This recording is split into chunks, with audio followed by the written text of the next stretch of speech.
Hey, it's Rafael Krieger here, and in this video I want to share the biggest lesson I've learned this year, which is that doing what's right for the development of our souls and healing often feels like we are dying. And it's a weird feeling, but everything inside of us rebels against this growth.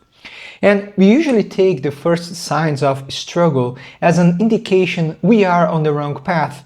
But fighting against this resistance and even chasing this resistance is exactly what can liberate us. And I know this might sound counterintuitive, but when you understand the mechanisms of neurosis, it makes perfect sense.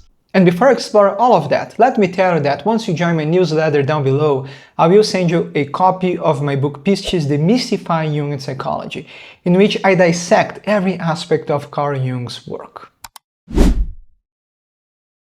Alright, so the first thing we have to understand is that being neurotic basically means that there is a shadow complex ruling the conscious mind. And these complexes trap the subject in a repeating storyline that drive all of their behaviors and decisions.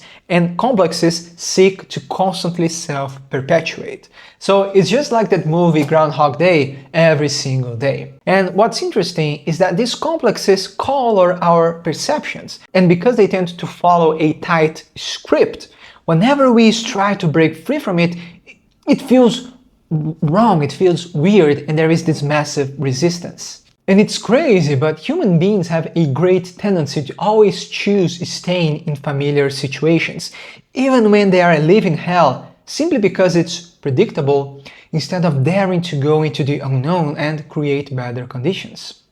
And this week a client of mine confessed something that pierced me.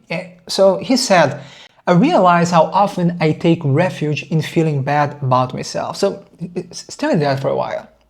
I realize how often I take refuge in feeling bad about myself. So he knew he was capable of more. But whenever there was an opportunity for growth, being seen, or a new challenge, he chose to put himself down and found excuses to not persevere. So that was the repeating storyline. And of course, there is a multitude of reasons as to why these narratives are constructed.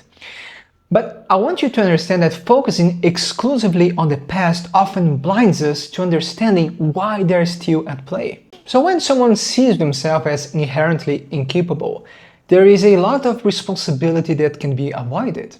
So they can pretend that they don't have any talents and don't put any effort into developing them. And if you're constantly hiding and downplaying your abilities, people stop expecting things from you, and you also don't have to be in service of anything or anyone. And also, you can create relationship dynamics in which everyone is constantly taking responsibility in your place. But the problem is that these comfortable lies are poison for the soul, and healing requires letting go of them and accepting the responsibility of creating a new identity.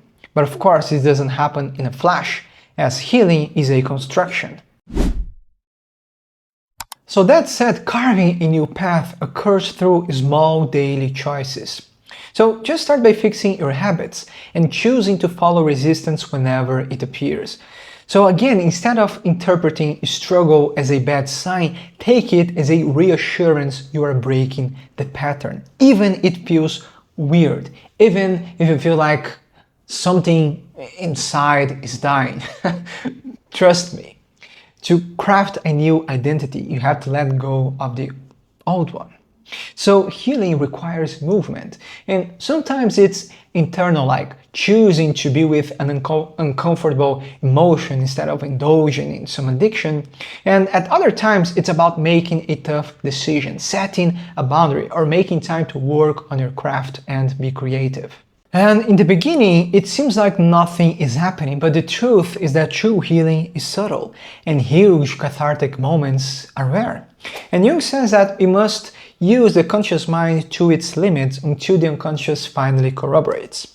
So the more we choose to follow resistance, the more we solidify a new sense of identity and start unlocking new possibilities. And when you least expect it, things start flowing. And all your hard work pays off. So healing neurosis comes as a new synthesis. And it's important to realize all the small steps that led up to it, because that's what brings confidence and drive you to keep following resistance. So just don't stop. And if you want to learn more about Carl Jung's authentic shadow integration methods, you should check the next video over here.